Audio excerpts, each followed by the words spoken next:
willkommen bei der zweiten Tag von Fasten- und Gebetwoche. Hoffentlich geht es dir gut, bist motiviert und gesund. Heute das Thema ist Glaube und Entscheidungen. Micha wird kurz uns darüber erklären, wie viele Entscheidungen wir im Tag eigentlich treffen und wie. Was denkst du? Wie viele Entscheidungen tust du täglich treffen? Kannst du dich ein bisschen überlegen. Und auch habe ich eine Frage. Was für eine Rolle spielt dein Glaube in deinen täglichen Entscheidungen? Ich bin gespannt von der Input, der jetzt gerade kommt, und was das mit meinen Entscheidungen, mit meinem Glauben und meinen alltäglichen Gedanken macht.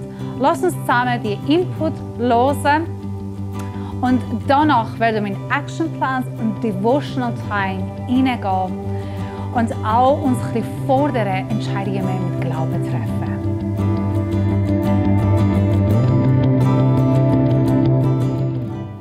Wie viele Entscheidungen pro Tag triffst du? Überleg dir das mal ganz kurz für eine Sekunde. Wie viele Entscheidungen musst du pro Tag eigentlich so treffen? Wenn man so anfängt zu überlegen, das sind schon noch einige, gell? Es gibt Studien, die haben das überprüft und ich würde natürlich gerne wissen, wie man so etwas überhaupt anrechnen oder herausfinden. Anyways, es gibt Studien, die sind zum Schluss gekommen, dass ein Mensch im Durchschnitt 20.000 Entscheidungen pro Tag trifft. Natürlich sind das nicht alles bewusst durchdachte, lebensbewegende Entscheidungen, aber im Durchschnitt tust du dich 20.000 Mal pro Tag für oder gegen etwas oder aus all diesen Optionen für etwas entscheiden.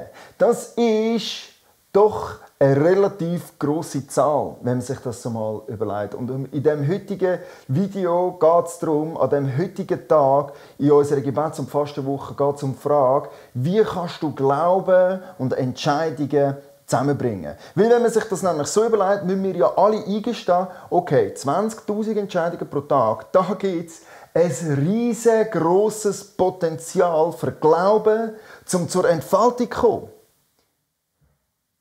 Und etwas, was wir noch dazufügen wollen, ist, dass deine Entscheidungen relativ viel Einfluss auf dein Leben haben. Ich würde behaupten, du bist ein Resultat, ein Produkt von deinen Entscheidungen. Hey ja, klar, es gibt Situationen, die sind einfach, die wirken auf dich, aber du kannst dich immer noch entscheiden, wie du auf Situationen reagierst. Und so behaupte ich jetzt einfach mal, du bist ein Produkt von der Summe von deinen Entscheidungen. Und Entscheidungen betreffen ja nicht nur dich, beeinflussen ja nicht nur dich. Zum Beispiel, als Eltern weisst du das ist schon ziemlich gut, gell, dass deine Entscheidungen Einfluss und Auswirkungen auf dein Umfeld und Menschen aus deinem Umfeld haben. Als älterer Teil kann ich mich entscheiden, am Abend vernünftig zu sein und sagen wir mal am 10 Uhr ins Bett zu gehen, genau, weil ich weiss, ich brauche genug Schlaf. Und das ist eine Entscheidung, die hat nicht nur Auswirkungen auf mich. Weil wenn ich mich nämlich dagegen entscheide und sage mal, bis um 2 Uhr am Morgen mit Netflix verbringen, ja, diese Entscheidung hat Konsequenzen nicht nur auf mein persönliches Leben, sondern das beeinflusst meine Kinder und meine Frau sehr direkt und sehr zentral. Also Entscheidungen treffen ist sehr, sehr wichtig und hat ein grosses Potenzial für unseren Glauben. Und jetzt als Christen, wenn wir mal so mit Glauben auseinandersetzen, kommt man dann gleich mal zu der Frage, was ist eigentlich Glauben? Gell? Wir haben schon ein paar Antworten gehört und es gibt verschiedene Nuancen, die man da betonen kann. Ich möchte einfach einen Bibelvers im Römer 10, Vers 9 hervorheben. Dort steht nämlich, denn wenn du mit deinem Mund bekennst, Jesus ist der Herr, und wenn du es von ganzem Herzen glaubst, dass Gott ihn von den Toten auferweckt hat, dann wirst du gerettet werden. Also, Glaube an die Herrschaft Jesu ist, was Glaube ausmacht. Okay, das bedeutet für deine und meine Entscheidungen Folgendes. Wenn Jesus Herr ist in unserem Leben, was macht das? Zu was macht das uns? Zu was macht das dich? Es macht dich zu seinem Diener. Er ist Herr. Und, wie man das so schön sagt, dein Wunsch ist mir Befehl. Und das gilt auch für deine und meine Entscheidungen. Also zusammengefasst, bis jetzt kann man sagen, Entscheidungen sind sehr zentral, haben eine riesige Auswirkungen, haben ganz viel Potenzial für Glauben und Entscheidungen gehören ultimativ Jesus. Deine finanziellen Entscheidungen, deine Beziehungsentscheidungen, deine politischen Entscheidungen, Meinungen, Abstimmungen, was du entscheidest, soll unter die Herrschaft Jesus Christus kommen. Weil das ist es, was wir mit unserem Glauben in Anspruch nehmen oder was wir proklamieren, deklarieren, dass Jesus und niemand anderes Herr in unserem Leben ist. Und dementsprechend gehören Entscheidungen ihm. Also wie kannst du Glauben in Entscheidungen konkret anwenden? Simples Prinzip. Ich glaube nicht, dass du fähig bist, 20'000 Entscheidungen am Tag mit Jesus zu besprechen. Schon nur aus mathematischen Gründen geht das nicht, gell? Weil das würde dir nämlich 4,03 Sekunden lang pro Entscheidung. Wenn du nicht schlafst und 24 Stunden am Tag nur entscheidest und jede einzelne von diesen 20'000 Entscheidungen mit Jesus besprichst, kannst du 4 Sekunden pro Entscheidung haben und nicht länger. Okay, wir sind uns alle klar, okay, das ist wahrscheinlich nicht, um was es da geht. Das ist nicht, um was ich sagen ist, dass du jede einzelne Entscheidung immer mit Jesus musst besprechen musst. Ich bin fest davon überzeugt, dass Jesus in seinem Wort, in seiner Lehre geniale Prinzipien für Leben uns mitgegeben hat. Ein paar von diesen Prinzipien, oder ich nehme mal an, die meisten von diesen Prinzipien sind dir bekannt. Es sind Prinzipien wie «Lieb deinen Nächsten wie dich selber» oder «Sorg dich zuerst um mein Reich und alles andere wird dir gegeben werden». Das sind die Prinzipien, von denen ich rede. Verurteile deinen Nächsten nicht, weil wenn du das machst, wirst du selber verurteilt werden. Das sind die zentralen, fundamentalen Prinzipien, nach denen Jesus uns auffordert zu leben. Und für deine Entscheidungen geht es darum, dass du diese Prinzipien nicht aus den Augen verlierst, sondern dass du deine Entscheidungen nach diesen Prinzipien leiten lässt. Das sollen die Guidelines, die Leitplanken für dein Entscheidungsspektrum sein. Also ganz konkret, ein Glaubensschritt für dich heute zum Beispiel wäre, all deine Entscheidungen mal unter ein Prinzip zu stellen. Vorschlag. Nimm dir heute mal vor, in all deinen Entscheidungen drinnen Glauben anzuwenden, indem du sagst, ich möchte heute zentral darauf achten, das Prinzip von «Lieb deinen Nächsten wie mich selber» anzuwenden. Bei jeder Entscheidung, die du kannst und die Zeit hast, frag dich doch einfach kurz, hey, lebe ich jetzt gerade nach dem Prinzip «Lieb deinen Nächsten wie dich selber»? Jetzt gibt es noch Entscheidungen, das sind so, ich rede von den Glaubensschritten, die richtig gross sind, von den grossen Lebensentscheidungen. Weißt, ich rede jetzt gerade so Kategorie Abraham. Weißt, das war ein Moment in seinem Leben, wo Gott zu ihm gesagt hat, Abraham, ich will, dass du alles, was du hast, zurücklässt und in ein anderes Land gehst, das ich dir zeige. Es gibt so einen Moment in jedem Menschen in seinem Leben. Ich bin davon überzeugt, dass wir, du und ich, immer wieder mal an so Weggabelungen kommen, wo es darum geht, grosse Entscheidungen zu treffen. Und um diese Entscheidungen möchte ich jetzt ganz kurz noch reden. Hey, vielleicht hat Gott dir schon vor Jahren mal aufs Herz gelegt, eine Unternehmung zu starten. Vielleicht sogar mit einem sozialen Zweck dahinter. Vielleicht hat er dir gesagt, du sollst ein Haus kaufen. Weil wer weiß, er hat vielleicht einen Plan mit dem Haus, dass du sollst jemand anderem Herberg geben in diesem Haus oder was es auch immer ist. Wenn irgendetwas jetzt gerade in dein Herz kommt, dann ist es genau das, was ich davon rede, die grossen Glaubensschritte. Und ich möchte dich heute herausfordern, in diesen grossen Glaubensschritt heute eine konkrete Entscheidung, einen spezifischen Schritt zu machen. Ein Beispiel. Wenn zum Beispiel das, was ich vorher erwähnt habe mit dem Business, du sollst ein Geschäft starten oder eine Unternehmung anfangen, wenn das etwas ist, was wirklich in deinem Herz drin ist und du das Gefühl hast, dass Gott dich dort möchte dazu auffordern, etwas zu tun, dann nimm dir heute einen konkreten Schritt vor in diese Richtung. Zum Beispiel, schreib heute einfach mal den Businessplan.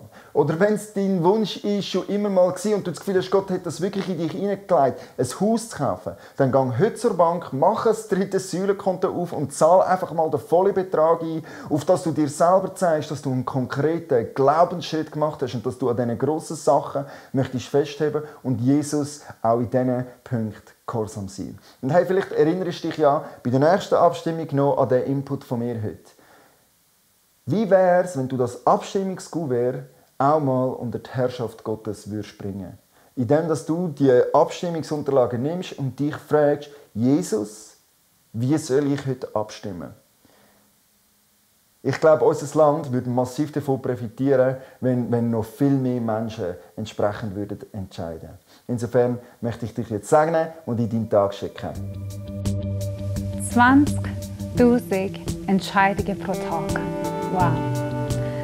Und was ist die Rolle der Glauben in den täglichen Entscheidungen, die wir treffen? Was für Einfluss hat mein Glaube über meine Entscheidungen und Actions. Wie der Micha gesagt hat, entscheide dich heute, welchen Schritt von Glauben will ich treffen, um diese Entscheidung näher zu kommen oder vielleicht auch heute treffen. Schau, wir wollen nicht nur über Glauben reden und predigen und gute Inputs hören, sondern wir müssen das auch aktiv umsetzen. Da findest du Actionplans oder Glaubensschritte, die du gerade heute machen kannst. Getraue dich, sei mutig. Vielleicht mach 1, 2 oder all die 3 Action Steps, Glaubensschritte. Du musst dich selber herausfordern und mit Glauben und Vertrauen an Gott die Entscheidungen treffen. Du darfst die auch online finden, ausdrucken und auch während dem Tag das nutzen. Lass uns jetzt auch Bibelstellen, Bibelvers zusammenhören. Was sagt die Bibel darüber? Lass uns in dieser Devotional-Zeit hineingehen, reflektieren das, was der Micha gesagt hat und das, was das Wort Gottes sagt.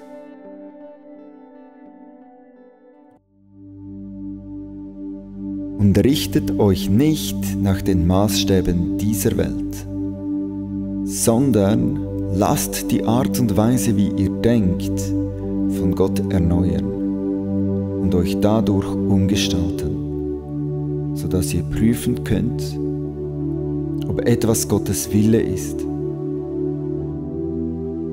ob es gut ist, ob es Gott gefallen würde und ob es zum Ziel führt.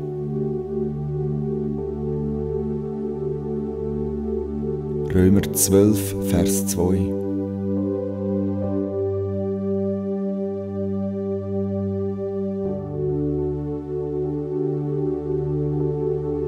Wenn jemand von euch nicht weiß, wie er das tun soll, dann darf er Gott um diese Weisheit bitten.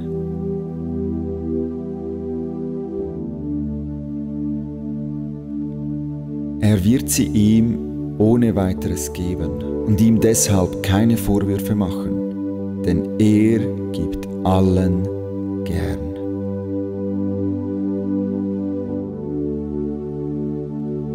Doch wenn er diese Bitte vorbringt, soll er das mit Gottvertrauen tun und sich keinen Zweifeln hingeben. Ein Zweifler ist nämlich wie eine vom Wind gepeitschte, hin und her wogende Meereswelle.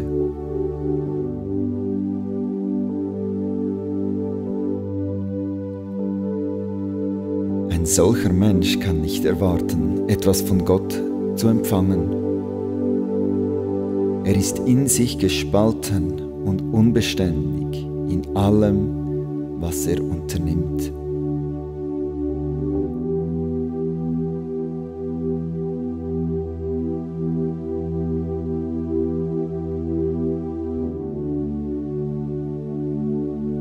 Und so wollen wir jetzt proklamieren über dem heutigen Tag, dass dort, wo Weisheit mangelt, dort, wo wir mehr brauchen, um gute Entscheidungen zu treffen, dort, wo wir angewiesen sind auf dich, guter Vater, dass es du gern gibst. Und dass wir uns nicht schämen müssen für die Bitte nach mehr Weisheit und nach mehr Führung in all unserem Denken und in unserem Entscheiden.